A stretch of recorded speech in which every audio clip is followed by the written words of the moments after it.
All right, welcome back to the 2024 Gang League podcast, episode 2.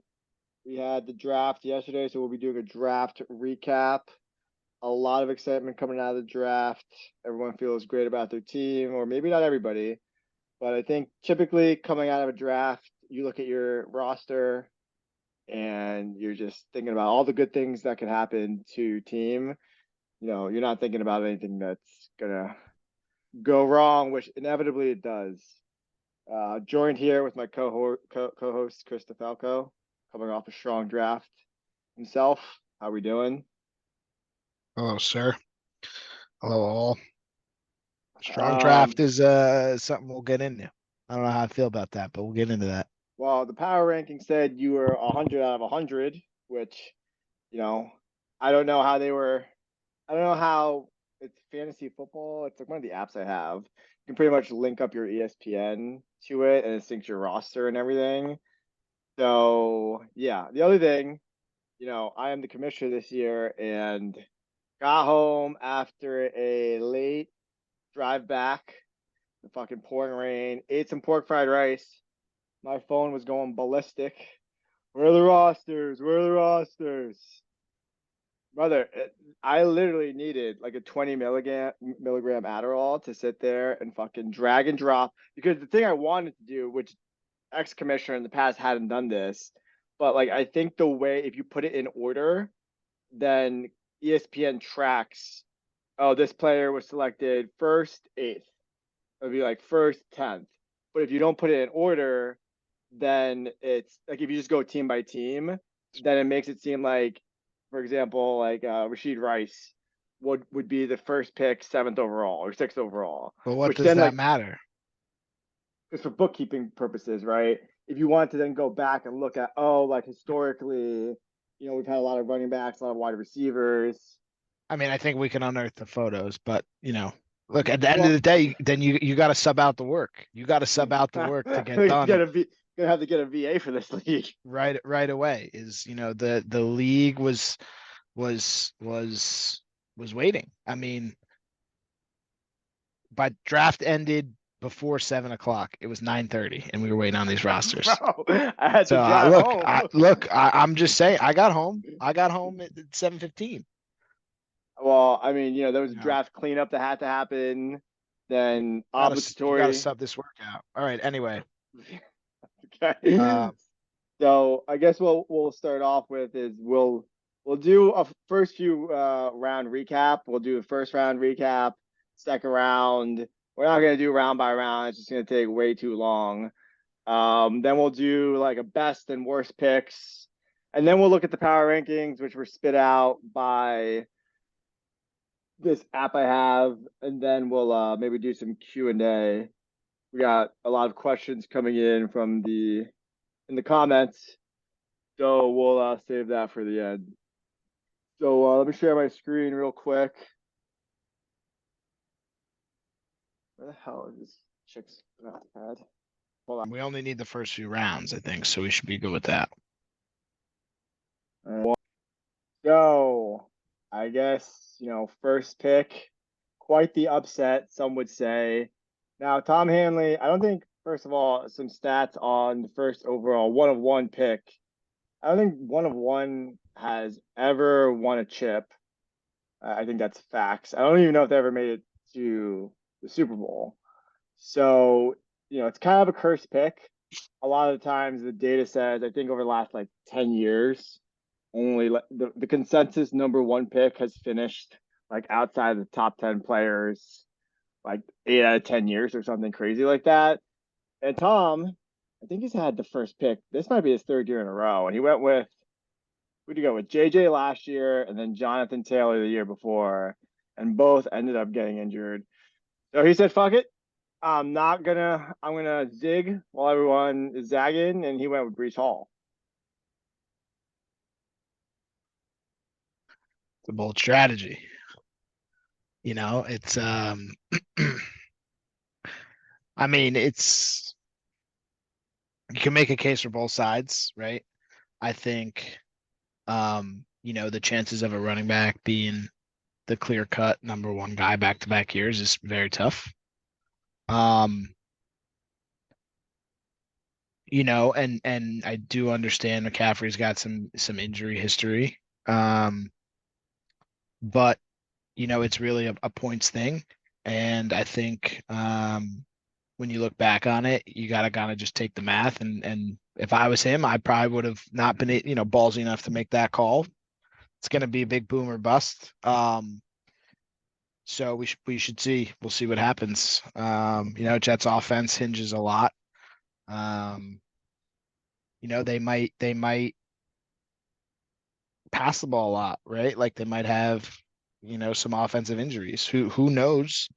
Um, and they might be the best offense in the NFL. We don't know. So it could be a lot of variability there. So I think it's just a higher, ceiling, lower floor type pick, but um, still a top player nonetheless.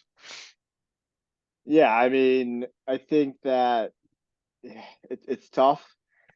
So I had the second pick, and my whole strategy was I wanted Tyreek Hill. I know a lot of people had ranked CeeDee Lamb above Tyreek Hill.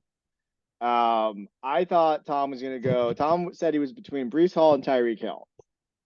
So if he went Tyreek Hill, then I probably go CMC.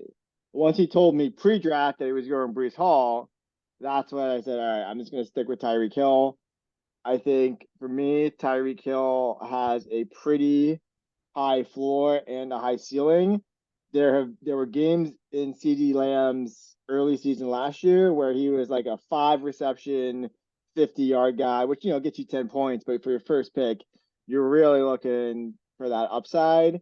Now, obviously, second half of the year, he absolutely crushed it.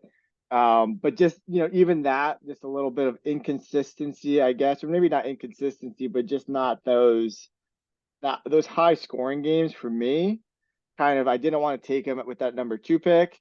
And then obviously the contract stuff, I'm sure they're going to figure it out. But, God forbid they don't figure it out and this guy's holding out till week 4. I don't want fucking someone sending a notification in the league chat, CeeDee Lamb out for 4 weeks and tagging me, and then I'm getting shitted on. So hopefully, whatever happens, happens. But I didn't. I wanted to go Tyreek Hill. I just thought he was going to be bad. Same thing with CMC. He could be hurt. He's got the calf injury. I think he's going to play. However, he has the injury history. He also had a shit ton of activity last year. I think he had like the most touches, and there's some other stat that I read that the running backs when they have that much action the year previous, the next year, like they just fall off pretty significantly due to that workload. So, Brian went with McCaffrey, and a lot of people, I posted in a Reddit forum. They said that we were nuts for not going with McCaffrey 1 or 2. We'll see how that pans out. I keep the receipts on Reddit. I will be back at the end of the season if McCaffrey gets hurt or something and he doesn't end up top 3. But Brian was working a little bit late. He said he would have actually taken CeeDee Lamb, but there was some miscommunication there. He didn't know who was on the board or not. I mean, Adam could just trade CeeDee Lamb for Christian McCaffrey if he wants. Yes, he could. I mean, could it change his draft strategy? Sure. But I mean, look, end of the day, it is what it is. I mean, a lot of draft boards had CeeDee Lamb, Christian McCaffrey as the 1-2 players. So, for those guys to fall to 3-4, you're really just playing with house money at that point. So both good picks, both steady guys. I think the Cowboys offense is just getting further and further, farther and farther um, away from the run game and more into the we rely on CeeDee Lamb offense. So I expect them to continue to get him a lot of targets. Now, whether the other teams double cover him, whether the offensive line holds up with some of the guys no longer there is a different story. But when Dak's airing it out, most of his targets are going to CeeDee Lamb, and you're banking on the Cowboys, high powered offense. Think they have the most touchdowns scored since 2019 or something like that. So you're just banking on, the best player on arguably the highest scoring offense to come through for you. So I like it. I was hoping he'd fall one pick to me, but that I, didn't I seem likely. I bet you were hoping CMC fell, but you also probably weren't getting your hopes too high. Yeah, I mean, I would have taken obviously either Christian McCaffrey or CeeDee Lamb. But I was really I was sitting there, and at 5, I had thought Adam would potentially take Jamar Chase if it went McCaffrey, Tyreek, CeeDee Lamb 1, 2, 3. So I was pretty set on taking Justin Jefferson, and then kind of debated the Bijan pick. Um, I know running backs are super important, and there's not many of those guys out there, but I just looked at, Justin Jefferson. I think he's the best receiver in the league. I think if the Vikings had Kirk Cousins, he would be up there, as the certain number 3 guy. But I think good receivers get open. Quarterbacks can find open receivers. I think he's just too good to not do well. And then I'd anticipate he's going to get a lot of targets. So figured I'll take him, take the sure thing, take the 20 point a week guy, and just, figure it out from there. Yeah, we'll get into this. I mean, I obviously these guys got great talent. It always makes me nervous just picking guys with tough QB play. And we'll get into the Drake London pick later, but it always just scares me when these guys don't have the best QB play. But obviously, immensely talented, high upside, high ceiling. He could go out there and get you 40 points on a given day. And Sam Darnold, I almost rather have a rookie. I'd rather have a veteran quarterback than a rookie quarterback in some instances. I mean, you could argue the rookie quarterback's just going to get the veteran guy the ball, but I don't know. I feel like Sam Darnold, he's experienced enough and he's going to be looking to get JJ the ball as much as possible. Yeah, so we'll see. I mean, I think he's, also a fun and exciting player to watch. So I think, just getting to enjoy watching him will be good for me. And then Bet on also, him. I took into account the injuries, right? Like he got hurt last year. Chances of him being hurt twice in a row is highly unlikely, and he plays in a better position for injuries. I mean, Bijan could get hurt very easily. So I figured let me try to take a little bit of a more certain thing with my number 1 pick, and maintain that. So I mean, Matt, good pick at number 6. I think good pick. Bijan's a great pick. Um, I think if I was in pick 6, that's who I would have picked. It would have been between Bijan and Jamar Chase for me. However, I think pick 7 and pick 8 both fell right in line. I think the top 8 were pretty set. There was some shuffling. It could have gone, a multitude of different ways, but I think, it pretty much just fell how it should have. So we'll see how it goes from there. Yeah. So we have Matt at 6. He picked Bijan. Devin was who's Jagger picked 7? Amon Ra, and then Devin Jagger was picked 7. Jamar. Yeah, I mean, these again, top 8. It's kind of feel like there wasn't too much variability there. Those are always going to be the 8 guys selected. Obviously, the order got changed up a little bit, but I feel like those are always going to be the guys. And yeah, I mean, honestly, Jamar Chase, it's been a little bit tricky with the injury to him and Burrow, but I feel like they may have a little bit of a revenge season, and he could end up being wide receiver 1 very easily. Yes, agree with that. Um, So then we go to Garrett Wilson at pick number 9, and that is Corey. So Corey goes Garrett Wilson. I think a lot of the Jets fans, specifically Derek at number 10, was hoping Garrett Wilson would fall to him. Garrett Wilson, I think I forget what wide receiver he was last year, but and he had Zach Wilson throwing him the ball, and I forget even who else. Who was the other bum we had? I don't even remember So his name. Corey, terrible pick. No, terrible pick. Terrible pick. Why is that a Corey, terrible pick? Corey, Corey loves a headline, right? Corey knew that Derek wanted Garrett Wilson, and Corey knows that he can hang Garrett Wilson over Jets fans' heads during the course of the season if he's having a good year. Corey loves to be that guy that everybody puts their attention on to get the guy that they want. So I think partly this pick was out of spite so that the Jets fans couldn't get him. You think it was an emotional pick? I think it was a part emotional pick so that everybody could come to Corey trying to trade so he could try working his magic. I respect the move. I do that. I do that as well.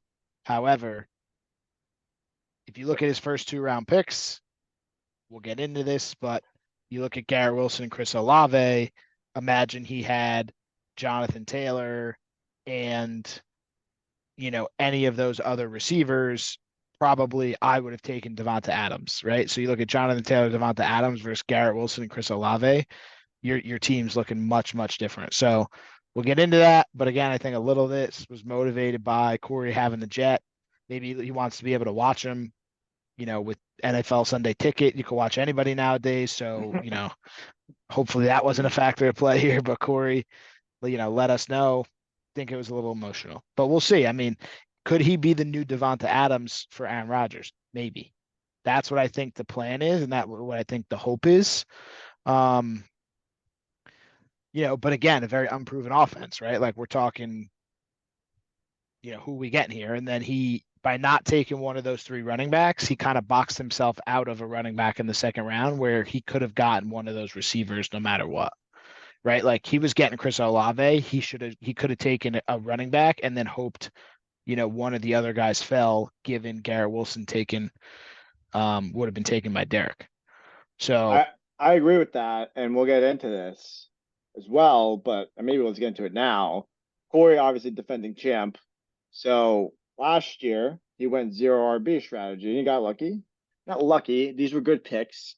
Rashard White and Ramondre Stevenson last year were both mid running backs, but they performed well on not so great offenses because they were just getting a lot of carries and they were a big part of that offense because the offenses suck. Now, maybe not the Buccaneers offense because they have Mike Evans and Chris Godwin and a few other guys, but he got Ramondre Stevenson. That was last year. So this year, he's saying if it's don't broke, don't fix it. Let me just get all wide receivers. And then you look down his team, DeAndre Swift, Ryan Robinson, Austin Eckler. So he's got both Washington running backs. You can't start both of them. So I guess it's going to be pick your poison every game. And he's got Nick Chubb, who should be coming back week 4 or 5. But I don't know. It's kind of one of those things like, do you go with that strat? Maybe we should have Corey on the pod to explain this. I think the defending champ should be able to, he should be our first podcast guest. But was he going into this draft saying, okay, I'm just going to do the same thing I did last year and hope that it works out again? Or did he let the draft board kind of fall to where it is and he made reactions based off of what was happening with the other teams? From what I see, it doesn't really look like it. It seemed like he wanted to go with this zero RB strategy. yeah, I don't know. I mean, I told Corey we had a conversation about this. I don't think Garrett Wilson came up on who to pick at the 9 spot. But somehow deviated from that strategy and ended up with Garrett Wilson. So we shall see what happens there. We'll see what happens. Then we got Derek, Saquon, and then Josh was Josh, 11. Jonathan Taylor, and Frank Puka. Yeah, so again, kind of pretty chalky here, nothing crazy. I think maybe Jahmyr Gibbs is the guy who can potentially go ahead of like a Saquon, but he just had a little bit of was it a hamstring scare or something? So maybe that's why he fell a few picks. I mean, I think the back end of this draft is kind of like what I saw in a lot of mocks. Nothing too surprising here. Now, Derek does have a lot invested in that Eagles offense. What are your thoughts on like having a high concentration of your starting lineup in one team? Do you like it? Do you not like it? It's really boomer bust. Um, you know, I I kind of disagree, right? I think people think it's boomer bust, but I think it's the exact opposite, right? I think you're going to get steady production every week, right? Like your guys I mean, obviously on different teams, they could all put up goose eggs, right? But the Eagles are probably never going to put up a goose egg. So you're here basically covering all bases that whether it's, a Hurts rushing touchdown, a Saquon rushing touchdown, or a passing touchdown, and then even further the stack of Hurts to either, Saquon or AJ Brown, those are all great plays. The chances of Jalen Hurts having a big day to Devonta Smith and the rest of the offense and not doing much is a little tough. So I think, you're guaranteeing yourself kind of 50, 60 points a week from those guys. Um, and you're going to get that every week, right? You're never going to have, I mean, it's going to be very hard to have a week where both your best running back and wide receiver go above 25 points, right? Because there's just not enough production to go around. So I think it's the exact opposite of the, boom or bust. Um, I really just don't see the big upside because they are going to just kind of poach from each other at some point. That's a good point. Yeah, no, that makes sense. I mean, I think that the Eagles offense isn't going to really have too many games where, they're scoring 7, 10, 14 points, but it's either you're going tush push or you're handing off to Saquon for a touchdown. So, I mean, you're getting a touchdown, which is great, but is Saquon going to have a 30, 35 point week with Jalen Hurts doing it? Probably not, but I think it does probably guarantee you a high floor. I agree. Yep. So yeah, again, back half, we got Fada doing Puka, Marvin Harrison. Two guys who were younger. I think that I did give Fada a little bit of shit for drafting the Ohio State guy, but he did it as a Michigan fan. So he's got those two guys for wide receiver, then Handler, Taylor, and Gibbs. I mean, I just never think it's a terrible strategy to have two strong running backs leading your roster. So I think that's solid. And then again, going back to Derek, AJ Brown with the Eagles, we already talked about that. And yeah, Corey went Chris Olave. Now look, I drafted Chris Olave last year with a lot of hope. And I drafted Chris Olave, I want to say in this range. So I want to say like 4 or 5 picks after Corey picked him. And Chris Olave entering his third year, didn't have a good year in year 2. Now, much hasn't changed for Chris Olave. It's pretty much the same offense. Derek Carr. I don't really know if they added anybody on offense, to be honest with you. So unless you're banking on more team chemistry, like a better connection with Derek Carr and Chris Olave, I saw this pick and I was actually, I was happy about it because I was hoping that one of these running backs was going to fall to me. That didn't end up happening. But yeah, I don't know. This Chris Olave pick did have me scratch my head a little bit. Yeah, I agree. I think he was projected back into the second. I don't know if you said Yeah, that already. I think I Um, did. I did not say but that, but I think he was projected there. I was, he was a guy in some of my mocks that was falling to me at the 2.8, and to be honest with you, I was going to try to avoid him. Ryan Ramczyk out for the season, I think, their best offensive lineman, um, which is going to be a huge injury. I think their offensive line has a couple free agents have left, if I'm not mistaken. So, you're really then looking at Derek Carr in a bad offensive line situation. I mean, Chris Olave, deep threat. Hard to be a deep threat when you don't have an offensive line, right? Look at the Giants. Look at the teams that have bad offensive lines. They don't have wide receivers that catch the ball in good quantities down the field. And he's just not a guy that's going to catch, balls over the middle or in yard, in routes.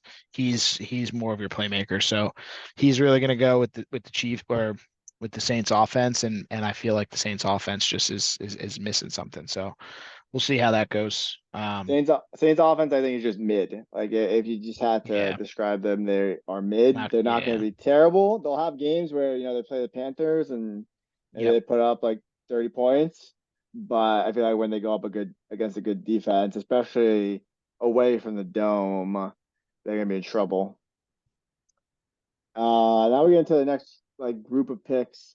So Devin goes ETN, Jagger goes Pacheco, and Matt goes Michael Pittman. I have some problems with these picks. So firstly, ETN. I think that if I look at a running back, I wanted Pacheco or Kyron Williams or Devon Achane. I think the Jags offense, kind of one of those things, it is what it is. Like they didn't add a bunch of playmakers. ETN, I think this is his fourth year in the league at this point. Trevor Lawrence, I think this is his fourth year too. Kind of is what he is. I probably would have went Pacheco first just because I know he's like a second, I think it's his second year in the league. More explosive offense. He's a catch a catch pass a catch passer, a pass catcher. I don't know. I thought that one was a little bit. I would have definitely went Pacheco before ETN. Yeah, I agree. I think it's just better offense. I do think ETN has less concern about his backup taking any snaps, whereas like the Chiefs are always mixing and matching guys, so you can lose some volume with Pacheco. But you know, I think um yeah, I think they're kind of just in the same tier, right? I think they're both going to be the same type of backs.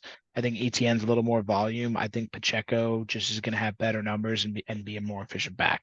So, I mean, I think two of those are the picks.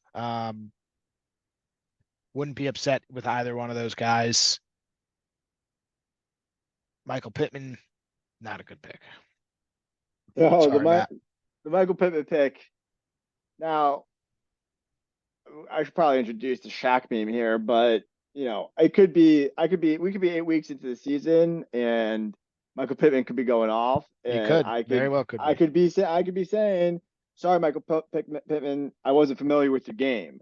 He's kind of just like, I don't know how to describe Michael Pittman, but he's kind of just like a ham sandwich to me at this point. He's like, all right, like you don't really want to eat it. It's just a ham sandwich, but maybe it'll get the job done. I just feel like something about his name, I don't know, it just doesn't inspire a lot of confidence in me. And also like just the Colts offense, like I don't know, this is stupid, but their uniforms suck. Anthony Richardson is good, but I'm also a little concerned with Anthony Richardson because he likes to run the ball, but he got hurt last year. So if he's going to continue to be reckless like that, then I'm a little bit worried about his supporting cast getting. I don't even know who their backup is if this guy gets hurt again. But yeah, Michael Pittman, he was a guy that was falling to me in mocks, and I was staying away from him. Kind of like I just don't know that much about him, and he just doesn't like inspire too much confidence in me. So yeah, I kind of agree there. That one was I was happy to see that one go off the board, so I didn't have to potentially draft him. Yeah, I think I was in the fifth spot, 2.8 here. We'll get a little bit more in depth of my team in a little bit. So so Kyron Williams to me, I was nervous that Matt was going to pick Kyron Williams, although figured he wouldn't given he had it back. I had Kyron Williams with a late first round, early second round grade. I think you look at his numbers last year when he's healthy was, I think, top 7 or 8 back. I think the Rams offense is only getting better. So you can't really stack the box against him. Plus, he's a 3 down back. Um, Frank brought up Blake Corum. Don't see it being an issue. Maybe he takes away 1 or 2 rushing touchdowns, but Blake Corum is never a factor in the pass game. And in today's NFL, I really don't see Blake Corum taking away more than 1 or 2 plays per drive, each game. So I figured Kyron Williams was a good pick there. Um, Needed a running back, so really wasn't considering Derrick Henry. I think Derrick Henry's going a little bit too early this year. I think he doesn't catch any passes. Um, so I think that's a really harmful stat in a full point PPR league. However, the upside for him is he's in a much better offense. He's in a much more structured, offense. He's with a much better team.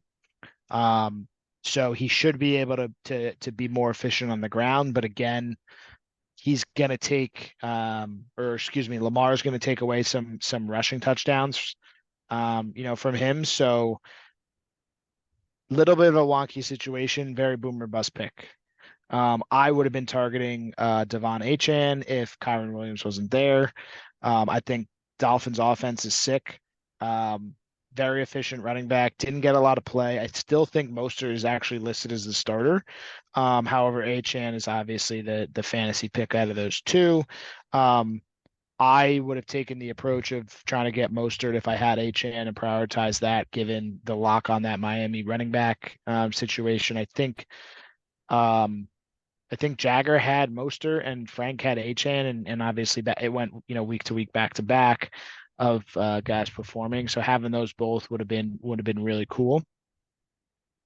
And then to round it out, you had Drake London over Devonta Adams. A So little here's the thing. controversial pick, but let's hear your side So, of it, and then we'll wrap up this segment here of going through the first two so, rounds, and we'll get into some other picks. so Let's hear it. I want Devon Agent. I think he has potentially the most upside of any player in these first two rounds. Obviously, he had the explosive performances last year, like 50-point games. He got hurt.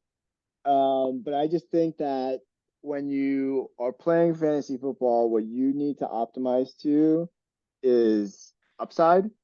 Like it's not an even bell curve when you look at a lot of these. When you look at the aggregate of the players, the best players win the leagues most of the time. So trying to like do safer picks and trying to like get these guys who may have a higher floor. I don't think that's the best strategy. So I want home run hitters. I want Devon Achane with the knowledge that yeah he could be hurt again, right? So didn't get him. Was upset about that. Brian phoned that pick in too. Wasn't even there. So some were saying that he should have been auto picked, but we'll let it go. And yeah, I went with Drake London. And there's gonna be people who are saying, "Oh, you should have went Devontae Adams." Blah blah blah. But again, here's the thing: what I said previously, I just don't love. First of all, I don't love aging players. I think Devontae Adams is gonna be 31. These guys fall off a cliff about 31, 32, and I don't know what Devontae Adams finished as last year. Was he a top 10 wide receiver PPR wise? Devontae? Yeah. That I'm not sure. So if you, even with the top 10, I mean, I just don't understand what changes for him because now he's got Gardner Minshew. I guess that's what changes for him. But I mean, I don't know how much Gardner Minshew is gonna lead you to prominence. So I go with Drake London, year three wide receiver. He's got Kirk Cousins coming in, better quarterback play. Kirk Cousins has done wonders for guys like Justin Jefferson and Stephon Diggs. So I go with the younger wide receiver in the new offensive scheme with Kirk Cousins, who I believe is going to get him the ball. And I just think, again, what I just said, like I'm optimizing towards upside. I just think that younger players with better quarterbacks have higher upside than older players with mid quarterbacks. So that's what I'll say about that. You can still see my screen, right? Yeah. Um, we'll get into that. We'll get into that. Um, yeah. Look, there's a case to be made. I mean, look, Don't know. Tyreek Hill and Devontae Don't know if I would have Adams. made that. Don't know if I would have made that myself. I That, think we'll get into it. We're gonna move to the next section here, which is we're gonna do a little recap of each. I don't want to say each person's team, but I think we're gonna go through some picks, and as we go through some picks, we're gonna talk about some teams. Um, again, this is just our observation. Disclaimer, could be very that, wrong about this stuff, but just letting you know my theory as to my thinking. Um, so we'll turn our attention to that. So um yeah, I think I can kick this off. So I think a very interesting point of the draft was the two bookends between the second and third rounds and then the fourth and fifth rounds. So to get back into that, I think having the opportunity to pair Tyreek Hill and Devonta Adams, two of the NFL's, no doubt top 5 wide receivers, could have done something. Also think the Devonta Adams situation can turn quickly if the Raiders don't start the season with a couple wins. Rowe being a Jets fan, rumor to the Jets. I mean, really rumor to any team that's got an offense that they think another wide receiver. I mean, the Ayuk trade they thought they brought up, right? So I think taking the sure thing of Tyreek Hill, Devonta Adams every week is a guaranteed, 40, 45 points. So that kind of removes you from having those dud weeks, which I think would have been a really unique opportunity. I debated taking Devonta Adams if I was going to take a wide receiver in the second round.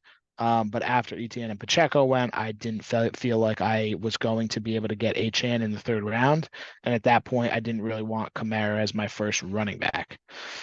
To follow up on that, since you kind of already touched on the Drake London, Travis Kelce, not a good pick.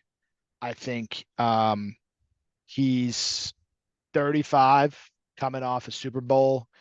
He's got a couple bad knees. His body's beat up. He's chasing tail around the globe. He's not. I mean, it's how is he going to be focused on football? He's got a podcast. He's this new personality that everybody loves.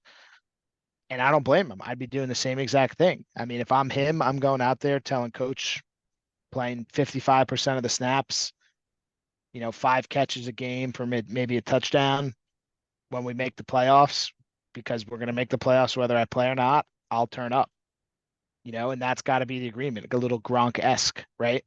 So I think taking him in the third round, I mean, don't get me wrong, maybe this guy's got a motor like Tom Brady. I just, based on his personality, I think he could take his foot off the gas a little bit this year. And just play kind of really when it matters, and let some other guys get the opportunity. So don't really love that pick. Um, any thoughts there before we move to the Mark Andrews pick? I mean, Kelsey, yeah, like again, it's like there's a lot of data on aging players, and when they, I don't know what it really is for tight ends. I really didn't look into. I know for running backs and wide receivers, running backs it's actually like 29. Wide receivers it's like 31, 32. I don't know what it is for tight ends. I think they have a little bit more longevity, but I mean, Sam Laporta was the number one tight end on everyone's board, and I was considered taking him on my wraparound for the third round, but I just didn't feel. I feel like I needed a running back at that point, so I didn't have the luxury for going with a tight end. So I had to go with James Cook, but somehow Sam Laporta fell all the way to you in the fourth round. But I mean, we can talk about the Mark Andrews pick, I guess. Yeah. Now the angle I would think the angle that Frank is taking here is that Mark Andrews is essentially the only receiving target in that offense. He's always been Lamar's guy, coming off a huge injury. Again, kind of a lot of people get scared with huge injuries unless the guy's looking slow. I usually like the guys that had an injury, right? Like the chances of this guy getting a back-to-back injury and out all year is a little tough. If it's those lingering hamstring injuries, sure, I get it. But these, freak accidents, break his ankle, like he'll be back. Now, I think he could have waited and gotten Mark Andrews on the next pick. That's a long way off, right? But I think you're reaching a little bit there for a guy that's a mid fifth round pick. If we're looking at it, right? He's a late fourth round, mid fifth round pick. So you got to hope he falls. The value just isn't there. I mean, Ken Walker, love the Ken Walker pick. I really like the Ken Walker pick. I would have rather you taken Ken Walker in one of those quarterbacks than Ken Walker and Mark Andrews. Um, so it's not about Sam Laporta. I think it's more about the positional value of Mark Andrews getting picked there. It's so risky. Very, very risky. I mean, yeah, if you just look at the ADP, Mark Andrews is not being selected in the third round. I think I also had him in the fifth round at some point.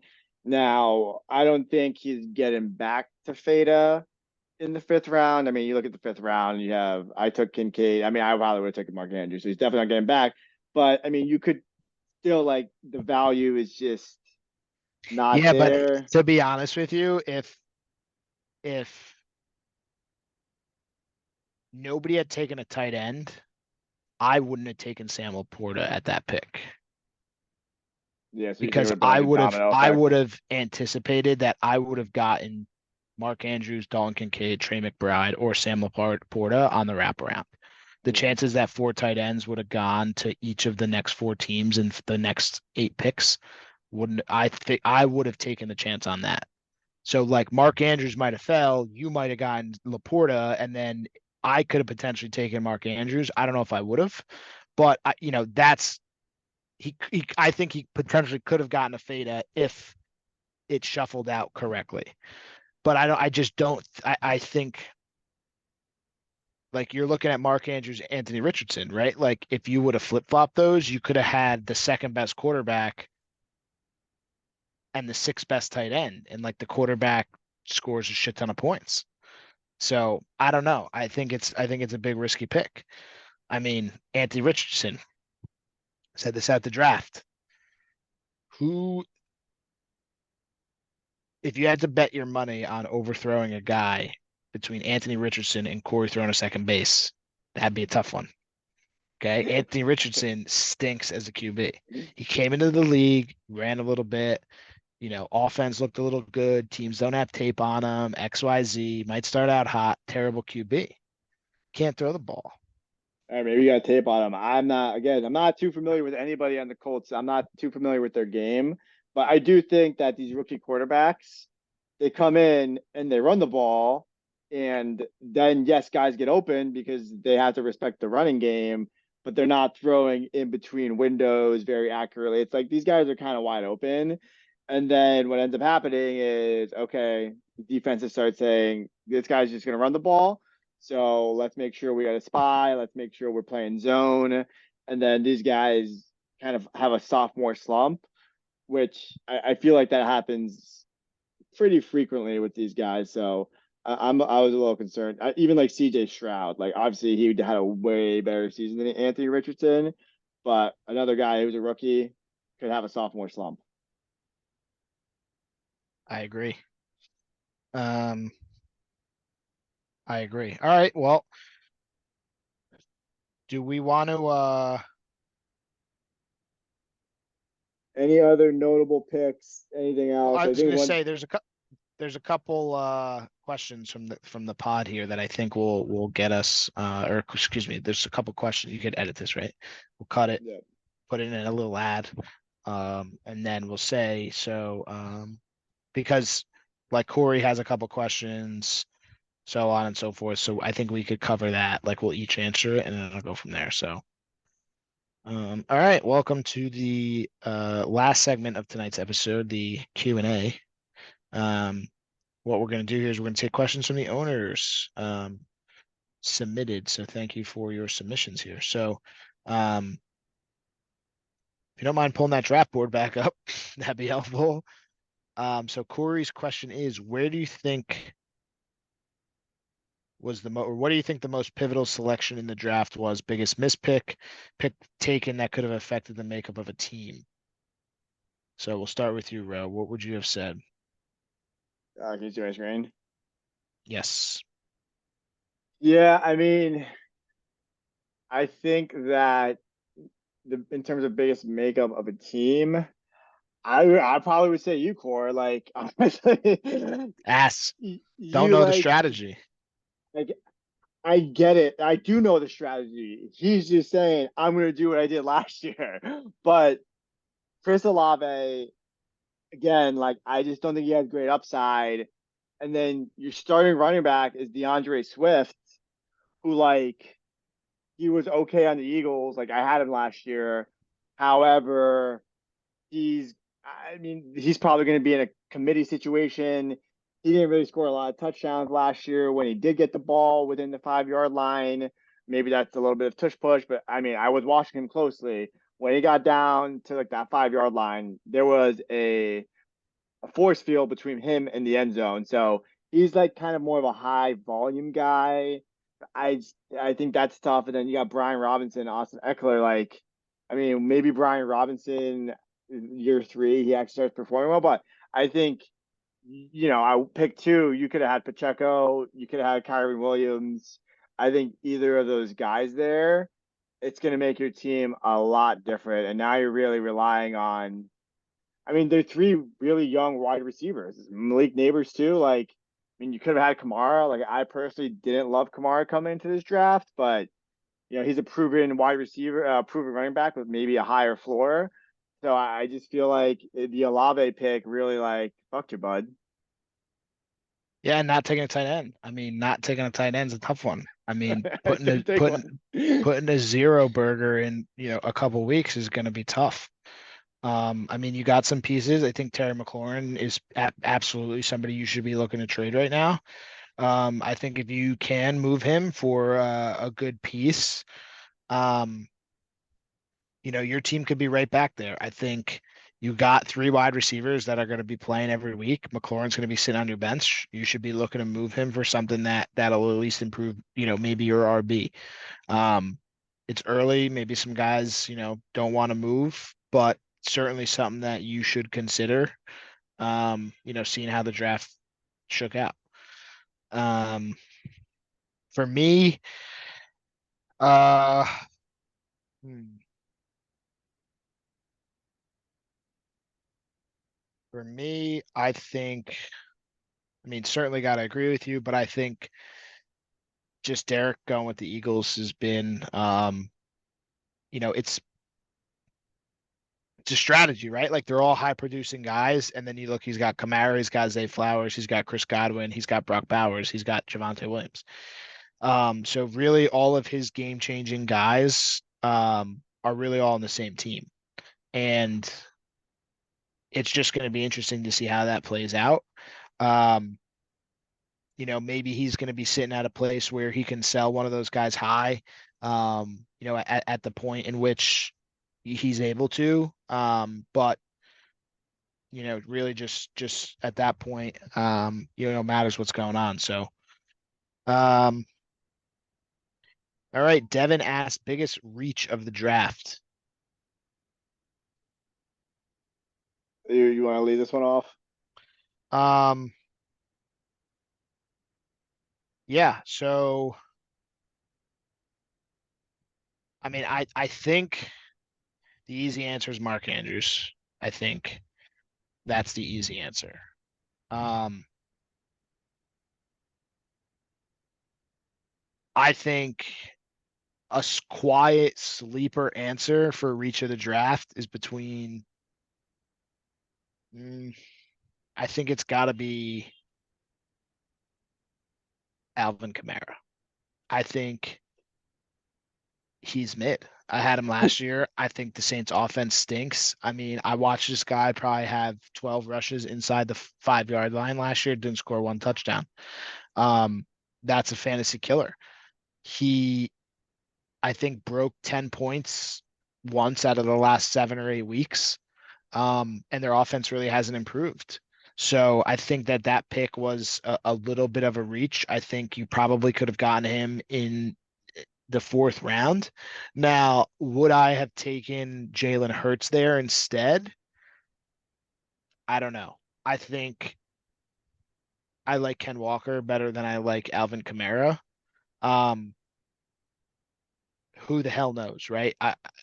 That's hard to determine, but even having Jalen Waddle, in that position and then keeping Jalen Hurts, and then on the way back taking a David Montgomery, one of the Pittsburgh running backs, just somebody else could have been a little bit different. I think I don't see where Alvin Kamara becomes, a top 10 running back. I just can't see it. Yeah, I mean, I talked to Derek about this before the draft. Again, I'm gonna hammer this home, but just the age on these guys. I think Kamara's entering his fifth or sixth year, fifth, sixth, seventh year, something like that. So he's getting a little bit over the hill at this point. His production last year stunk, and again, nothing's changing with the Saints offense. So you could say Kamara. I mean, there weren't too many other running backs at that pick. I do say probably Kenneth Walker. You can go with him. There's some concerns I have with Ken Walker. Charbonnet has been, I think Charbonnet and Ken Walker, they had like maybe 60-40 split in terms of on the field.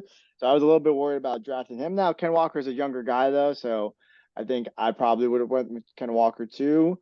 I think for me, in terms of biggest reach, I can't really say Michael Pittman's a huge reach because he was going there on the board around that range, maybe a little bit later. And Matt already did have a running back, but I just think for that value, if you get Bijan Robinson and Kyron Williams, I don't think there's a huge drop off between Michael Pittman and DJ Moore. So if you're rocking with BJ Robinson, Kyron Williams, and DJ Moore, I think that's a pretty good starting three.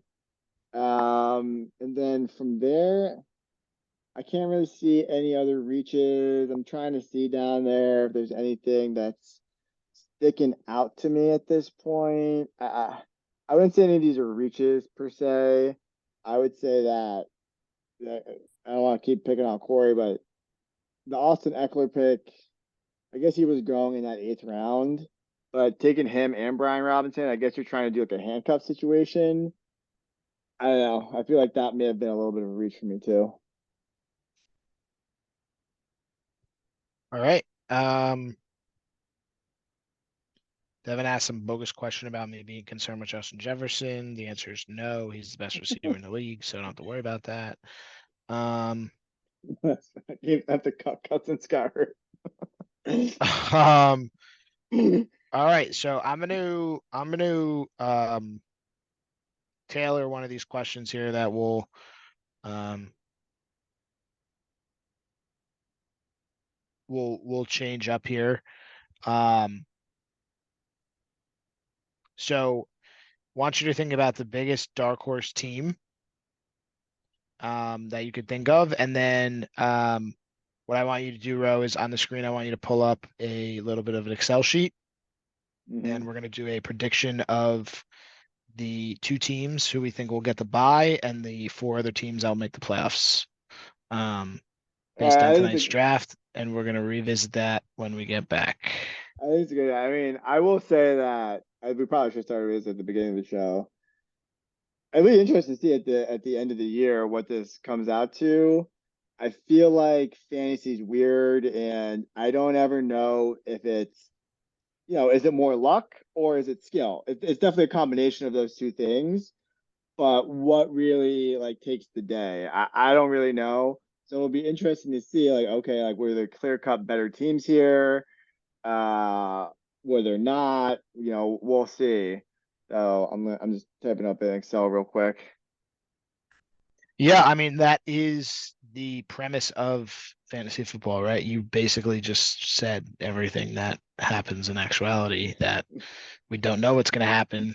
Is it luck? Is it skill? That I don't know. I think there's some things that go into it. Um, I think some people are good every year, some people aren't good every year, some people have bad luck every year, some people have great luck every year. We can get into that. But it really kind of just, there's a good chunk that is certainly skill based. So, um, all right. So would you like me to start off? Yeah, go for it. Okay. So, this isn't let's not, I'm not doing, this isn't I'm not ranking them 1 to 6. I'm just doing 2 buys and 4 playoff teams. So there won't necessarily be a ranking. Yep, that's Just, hard. those teams. So, um, I think Josh will be in the playoffs, Josh will be in the playoffs. Just in the playoffs. just in the playoffs. All right, we'll put him at third. Oh, all right, this is you. I think I will be in the playoffs. Chris will be in the playoffs. No bias there. No buy. No buy though. No buy. No I mean, I'm going to bias. be in the playoff. I mean, how does my team not make the playoffs? Okay. I mean, if we're being honest, I, outside of it, like this is barring an injury, right? Like if my team gets injured, Josh's team gets in, anybody's team Yes. gets injured, obviously it's a different story. But all Yes. things considered, I think my team makes the playoffs. Yes. Um, I think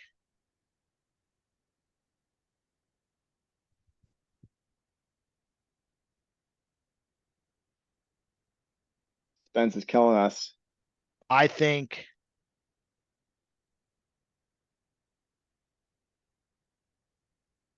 Brian's team makes the playoffs. Bino, Bino. Bino. Zoom in here. And then I think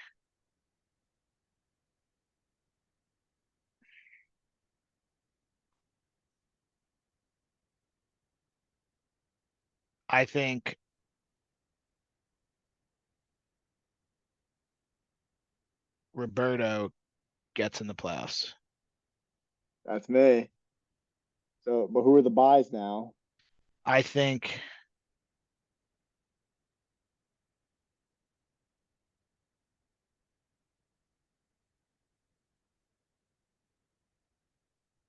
I think You're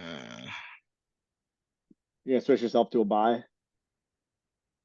Might have to, right? me? Yeah.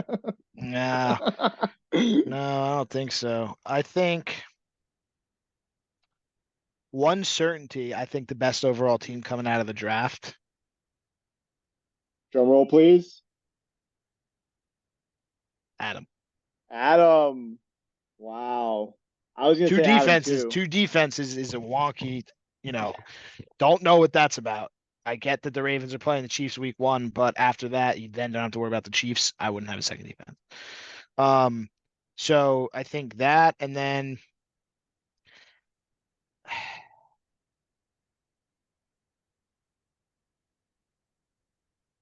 I think I don't know the second buy.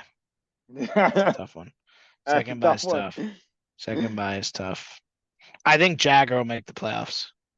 Jagger will make the playoffs. So let's So just put him in second buy. Jagger is a consistent player year over year, so I owner think that Tom is going to be angry about that. He's not. He's not listed.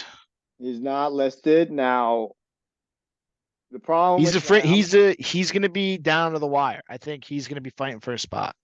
I think he's going to be thinking about it, and I think he's going to be able to be right there. I think not having a QB is going to be tough, and I think if Travis Kelce doesn't pan out, that's two positions where you're losing the matchup every week. And you do have Brees Hall, who's technically the 1-1, and you do have a good wide receiving core, but I think there's still some, things that you have to overcome, right? Like Rashi Rice, who the hell knows what's going to happen with him? They I said don't no know. suspension, but we don't know. Stephon Diggs, terrible last year, sucked for my team. I kind of wanted him this year, but there's 3 wide receivers on that team, and is it going to be every week we know who's the 1, 2, and 3 guy, or is it going to be we're just going to spread the rock and whose ever week it is, it's week it is, and then you're really hoping that Devonta Adams is good. I think he's a great pick. Travis Kelce don't love. Then you got Najee Harris, who the hell knows? Jonathan Brooks, J.K. Dobbin, and then you don't have a QB. Um, so I think he'll be right there fighting. I think he can be better than 2 or 3 of the teams in the playoffs. Um, and then the rest of the team, I think Matt has a good team. I think Bijan's good. I think I like the DK pick. I like CJ Stroud. I like the later round picks. I like Singletary, JSN. I like Algier for having Bijan Robinson. But the Michael Pittman, DJ Moore, Ramondre, Evan Ingram, those are all guys that could have bad years. I mean, Ramondre didn't have a good year last year. Yeah, Patriots, mid-year. you going from Bill Belichick to Gerard Mayo, could that be could that be a good thing? It could be, right? Is Bill Belichick outdated? We don't know, but risky there. And then Michael Pittman, obviously, huge boomer bust. Um, Reason I like Jagger's team is I think he's set up structurally a little bit like Tom's team. I think, you know, okay, Tom has a much better tight end, but I kind of like the nod for Caleb Williams. If Caleb Williams is good, his team's going to be good. He's got two good wide receivers that get ton of targets. They stay healthy, he'll be good. And then Pacheco, Rashad White, James Conner. He just needs Rashad White and James Conner to be somewhat serviceable as an RB2. Could be the best RB2 in the league. The other guy's a good flex play, plug and play if somebody gets hurt. Deontay Johnson, don't love the pick. Think I would have rather had Christian Kirk or Tank Dell or even Rashee Rice. Terry McLaurin would have been nice in that spot. And then the Jake Ferguson, I probably would have taken George Kittle ahead of Jake Ferguson. I think that would have put him certainly in there, but the rest of his team's looking pretty good. Um, didn't love Derek's team. Don't love the Eagles. I think there's a little bit there left to be desired. Corey, no running back's going to be a little bit tough. Frank, Devin, Travis Etienne. It's going to be the key to your season. Same with Josh Jacobs. You could have two running backs that are great. You could have two running backs that aren't good. I think Ayuk leaving out of San Francisco will be key for Deebo Samuel. Kyle Pitts up in the air. So it's really where I'm standing. Brian's team's pretty good. I think Brian's team will get in. He's got a good five guys and Joe Burrow, right? Joe Burrow has a good year. He's much better than the 6'10" pick. So we'll see. He could get hurt, right? He could get hurt. Amari Cooper could be hurt. T. Higgins could be milking an injury because he doesn't want to blow his knee out in a contract year. So a lot of things up in the air, but if I had to take some early predictions, that's what I would say, I think. I think that's solid. I think there's a lot of rationale involved there. So I guess we can do mine. Yeah, I'm right there with you. I mean, I think Adam, if you just look at his team, pretty solid. Getting CeeDee Lamb with that fourth pick, Derrick Henry. Uh, I feel like he's gonna be good in that offense, even though he's older. And then you're probably the best quarterback. Now, is Josh Allen going to be hampered by maybe a lack of offensive weapons? Yes, but then you could also say he's going to have to just do more. He's going to do more on the ground because he doesn't have a Stephon Diggs or Gabe Davis. And then you have Joe Mixon, old, reliable, not a guy that I usually love, but I think he's going to, in that offense, he's probably going to score you some touchdowns at the goal line. Trey McBride, high upside tight end. Then Christian Kirk, he's wide receiver one. George Pickens, maybe a guy I don't love, but then you have some value down here with Tajay Spears, Zach Moss, Tyler Lockett's another guy who's consistent, getting a little bit older, but I do like Adam's team. And then, yeah, Chris, I think your team's solid too. JJ, Kyron. I wanted Kyron Williams. I didn't think it was going to fall back to me. He somehow fell back to you. Mike Evans, guy again getting older, but he's got a high floor. Baker already has a good connection with him. I feel like he's going to have good games. And then Sam Laporta, a young tight end in an explosive offense. I think he's going to get a lot of targets. Lamar Jackson, I don't know what it is. I just don't love Lamar, but quarterback's a quarterback and he's a running quarterback. So that's what I try to optimize for if I can, is trying to get Lamar Jackson. So I'll say, you two will probably make the playoffs. And then I actually do like Josh's team a lot. I will say that he will make the playoffs. I think the two running backs, I think Taylor will have a bounce back year. Jahmyr Gibbs, again, in that offense. I think this is year two for Gibbs. I feel like he'll start maybe taking more plays away from Montgomery.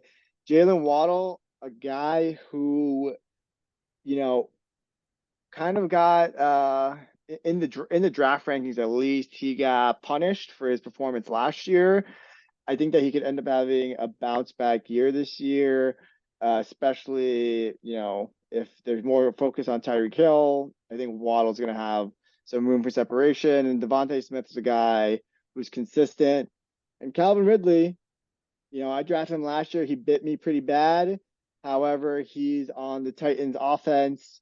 and DeAndre Hopkins is hurt, so he could be the wide receiver one. And then the guy I really wanted was Kyler Murray, and I didn't want him at that ADP in the sixth round, but I do think again here's a guy who's going to run around. He's going to throw the ball a bunch. The offense runs through him, so I think he's a guy who has high upside at the QB position. He won me a league before I think 2020 he did. So I like Josh's team. Uh, I think that if I keep looking around here, yeah, I do like Brian's team. I mean, I would have drafted CMC. He drafted A Chain, Nico Collins, T. Higgins. Again, I think Bengals can have a huge bounce back year offensively. Amari Cooper, he's fine. Joe Burrow, you got a little bit of a stack there with T. Higgins. Keenan Allen, we'll see how much of the ball there is to spread around there in Chicago when you have DJ Moore, DeAndre Swift, and a rookie quarterback. I understand the love for Caleb Williams, but at the end of the day, he's still a rookie. And then you got some value down there with some other guys. You got Elijah Mitchell as your handcuff. So I like Brian's team to also make the playoffs. Uh, I do think that my team is positioned well, so I'm gonna give myself the nod. I think that if Ayuk gets his contract, that's going to be huge. I'll have the wide receivers figured out pretty strongly. I do think London's going to be good. My running back position is a little bit skeptical. However, I do have a starting running back in Jerome Ford until Nick Chubb comes back, which I believe is about week 4, week 5. And who knows how much Nick Chubb's going to be at full strength for or how long that's going to take. And then Gus Edwards, John Harbaugh likes to run the piss out of the ball, as he says. So he's a starting running back. He's a guy who's good down by the red zone. I think he scored a good amount of touchdowns for the Ravens last year. So I like my team. I think Jordan Love also has a high upside. So is that 5 teams? I think, I want to say Tom's team is going to make the playoffs. I do. I think, he's got blockbuster names here. He's got Devontae Adams, Kelsey, Aaron Jones, Diggs. Rice could be the steal of the draft. Najee Harris, kind of a guy who nobody really loves, but he actually had a good year last year. And then you have Xavier Worthy, who had a good preseason game. So I guess we'll pencil Tom in for the playoffs. I think if he does have an older team, right, with Kelsey, Adams, Aaron Jones, and Diggs. But I think, it really depends on Kelsey. I think if he can have a top 3, top 5 tight end year, I think he should be good. Now, Brock Purdy, yeah, he doesn't have a QB position figured out. I think Brock Purdy, I would be curious to see what he finished at, what quarterback he finished as last year. But, he's not a sexy guy, but he didn't have to draft a quarterback until round 11. So, I think he's got a lot of depth on his roster, so I'll give him the nod as well. Is that 5 or is that 6? I don't know. I can't see your sheet. I just see the Uh, draft. I didn't like actually fill it out. I think I said Adam. Who did I put? Adam, Josh. Did we go with the same guys or Tom, Chris?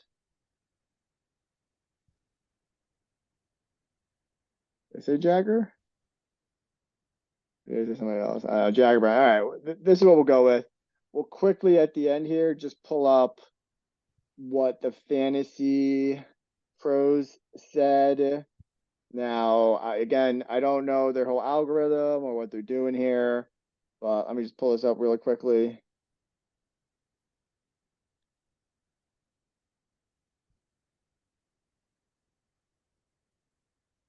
Okay, we got that one, and we got this one. So, fuck.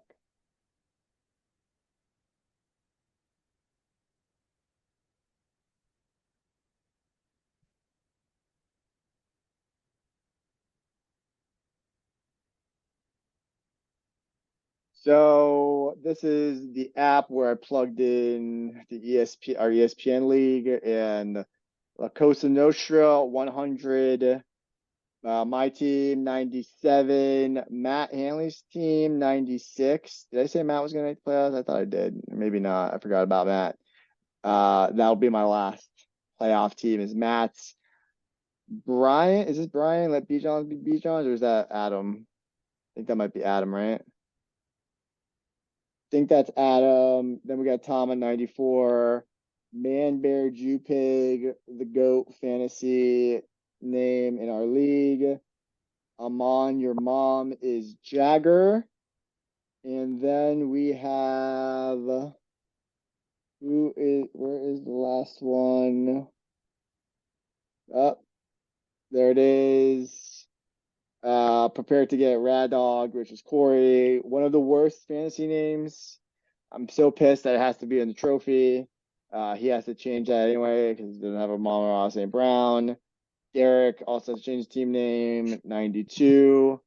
Jax the Bandit. I don't even know who that is. Do we know who that is? That I think that's Fada. That is Hmm. Fada.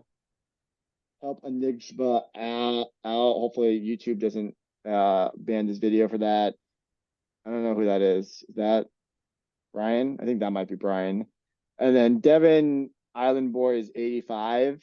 I think Devin may have just changed his team name, but I think Devin's getting docked here because he didn't pick a kicker. So, you take this with a grain of salt. It's just interesting to see how some of these different tools do power rankings because obviously we're going to be subjective into who we think the best teams are, but this is in I guess a little bit of a objective ranking. What do you think about the rankings? Well, fantasy pros, I think. Yeah. Um, Well, I mean, you're 100, bro. Like you should think these are the best rankings.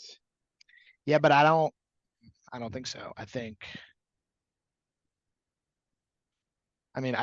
think my team's good. I drafted my team, so I think my team is good. I don't think it's the best team. I could see my team being, in that fourth or fifth spot. Like, do I think I'm going to fight for a playoff spot? Hopefully not. But like bad injuries, tough schedule. Matt Hanley last year, most points against. I mean, was his team a playoff team?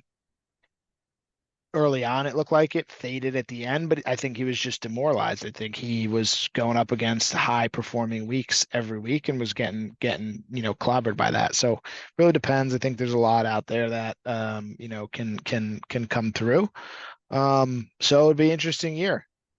Um, I yeah, think so it'll we'll be an see. interesting year. It'll be an interesting year.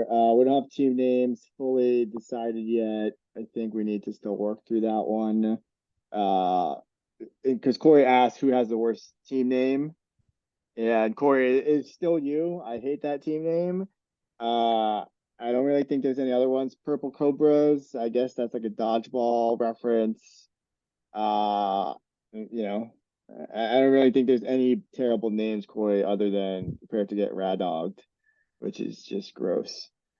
All right. Any other closing thoughts?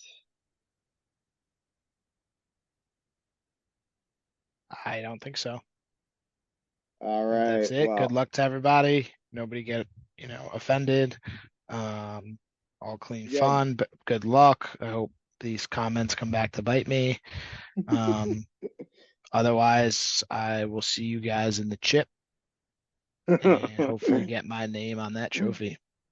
Damn the trophy. By the way, yeah, the trophy is always missing on draft day somehow. We're gonna have to start issuing league fines for not bringing the trophy to the draft. Second year in a row. First year was Fada. Second year is Brian. I understand Brian was coming from work, cut him some slack there. However, Got to some figure would it out say though.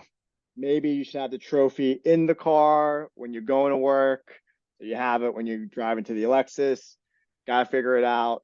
But yeah, again, no one get offended. No one get your panties in a bunch. It's just good fun. And yeah, we'll probably look back on this and say we're really wrong. Maybe Devin's team fucking wins the chip. Maybe, Corey's team goes back to back.